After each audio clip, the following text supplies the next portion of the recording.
President Biden says the U.S. and South Korea are making progress in addressing nuclear threats posed by North Korea. He spent Friday in meetings with South Korean President Moon Jae-in. It was President Biden's second in-person meeting with a foreign leader. Biden added he was not sure how much progress had been made on the issue of denuclearization, but told CBS News Chief White House correspondent Nancy Cordes that he would not rule out a meeting with North Korean leader Kim Jong-un.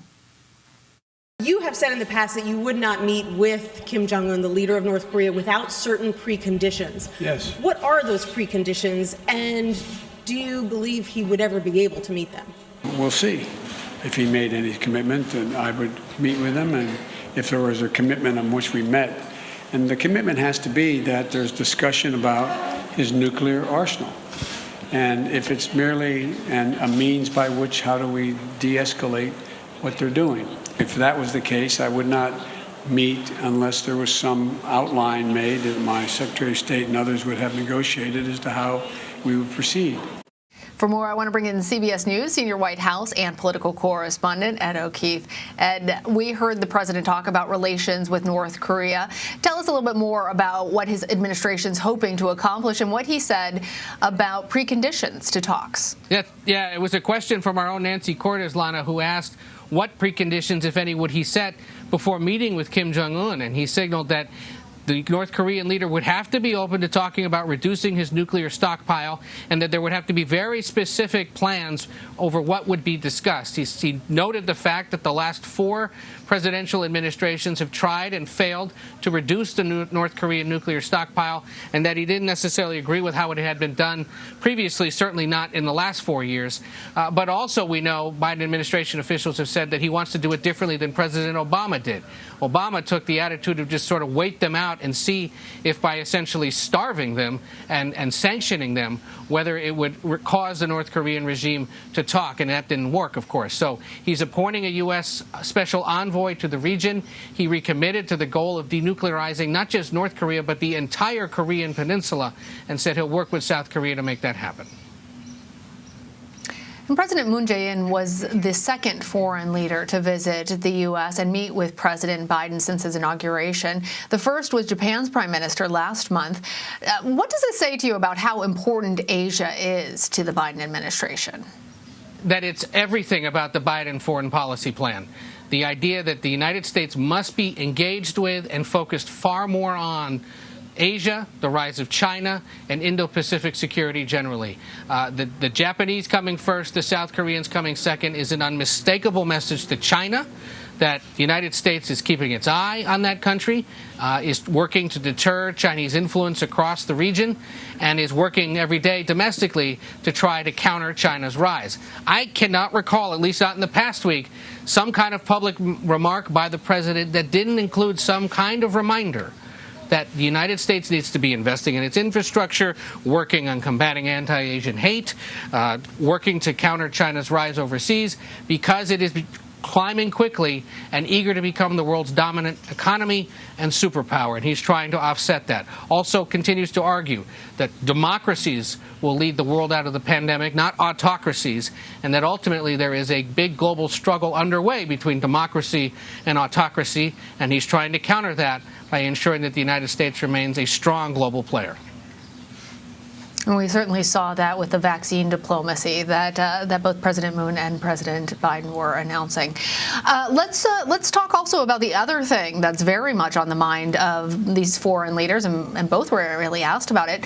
President Biden specifically addressed the recent ceasefire between Israel and Hamas. He says that he takes Israeli Prime Minister Benjamin Netanyahu, quote, at his word. What else did the president say, and what are some of the issues that the administration feels it needs to address in the immediate short term? Well, he reinforced that the United States still supports a two-state solution, Israeli and Palestinian states, that the economic rebuilding of the Gaza Strip and the Israeli-controlled West Bank will be one that is funded by the United States and the rest of the world. I think, if anything, over the last 10 days or so of this violence, it's been reinforced to this president, whether he'll admit it or not, that he has to be saying more publicly to demonstrate that he understands that there are problems on both the Israeli and Palestinian sides, and that the Palestinian people have struggled through this, far more so perhaps than Israel, given the devastation of the Gaza Strip and the need now to rebuild that region and ensure that by doing so you're giving Palestinians some sense of hope and an ability to rebuild their fragile economy. So obviously this is something that they will continue to work on. He pointed out, and the State Department has announced, that the Secretary of State is headed there next week for meetings. The Secretary of State earlier today spoke with the Palestinian Authority president about the situation, and that engagement and that diplomacy is expected to continue next week. And during Friday's briefing, White House Press Secretary Jen Psaki also addressed the ceasefire. She said that the administration felt that the most important thing that they could do was play a behind-the-scenes role. Why did the administration decide to take this particular approach and really have Egypt step into that first broker position? Sure. Quiet, intensive diplomacy. That is the strategy and the style this president prefers. Telling our Nancy Cortez earlier, he prefers not to discuss publicly what he's discussing privately with world leaders. More than 80 calls made to Mideast leaders by the Biden administration over the last 12 days or so. The president having some high-stakes conversations himself with the Israeli leader, the Palestinian leader, and the president of Egypt. Why Egypt taking such a big role? Because it's the only neighbor of Israel's that speaks directly with Hamas. The United States and Israel do not, because they classify Hamas as a terrorist organization.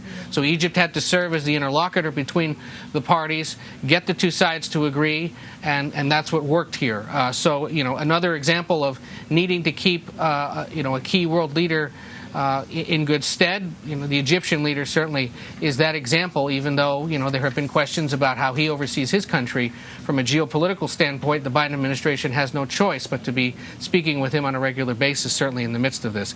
But that idea of quiet, intensive diplomacy is one that they believe worked, and so far at least has warded off what could have been a much longer, more prolonged, more dangerous and violent situation. He pointed out, as have his aides before him, that the last time this happened in 2014, it went more than 50 days, and in this case it went about 11 or 12. And he believes it's because of the kind of diplomatic work he was able to do. Remember, he's known Benjamin Netanyahu for about 40 years. Netanyahu used to be an official at the Israeli embassy here in Washington when Biden was just beginning his work in foreign policy as a senator. They've kept in touch ever since. And as he said, I take him at his word. He's somebody that I can have frank conversations with. Remember, he campaigned on this idea that he's one of the few people left in the United States who can pick up the phone and call world leaders, and if not be on a first-name basis with them, at least be on a third or fourth conversation basis with them, having met them before. And that is something that in this instance the White House is happy to point out probably helped pay off and avoid further bloodshed. Ed, before I let you go, the White House also released its counterproposal to Republican senators on the president's infrastructure plan. Tell us the latest on this and what the administration is hoping to get out of Republicans now. Yeah, so they shaved about $550 billion off of the initial proposal to revamp the nation's roads and bridges, expand broadband internet access, and make other changes in what they more broadly define as infrastructure. This new proposal is about $1.7 trillion and is designed to bring Democrats closer to the Republican definition of traditional infrastructure: roads, bridges, airports, pipes, broadband, internet, and whatnot. The administration's saying we're happy to take some of these things out because we actually think they can get tucked into other legislation that's being considered right now, or we'll pick that fight with you later in the year. And then saying, we'll devote less to broadband internet expansion, but that means it's going to happen slower. And ironically, it's, a lot of the states that these Republicans who've been negotiating with the White House, are the states that need this investment. But they said, look, if you want less money, fine, right, but it'll take longer to get it done. And then they also pointed out some of the things they don't want to drop quite yet. Among them, for example, rebuilding the nation's veterans hospitals, workforce development and training, and critical investments the White House calls in care infrastructure. This is part of the broader definition of infrastructure that Republicans have been questioning. The idea here is that the federal government should be helping to pay for home health care for the elderly, for the disabled, arguing that the last year has pointed out the need for this. Republicans say no, this is kind of a liberal wish list kind of thing, a favor to unions that represent nurses and other medical professionals, and not the kind of traditional infrastructure spending that should happen. For anyone who's sitting there thinking, oh gosh, all hope is lost, just pass the damn thing already, no. This White House is perfectly happy to be handing out documents like this, going back and forth, talking dollars and cents and what would stay in and what would stay out, and this is going to continue for at least a few more weeks.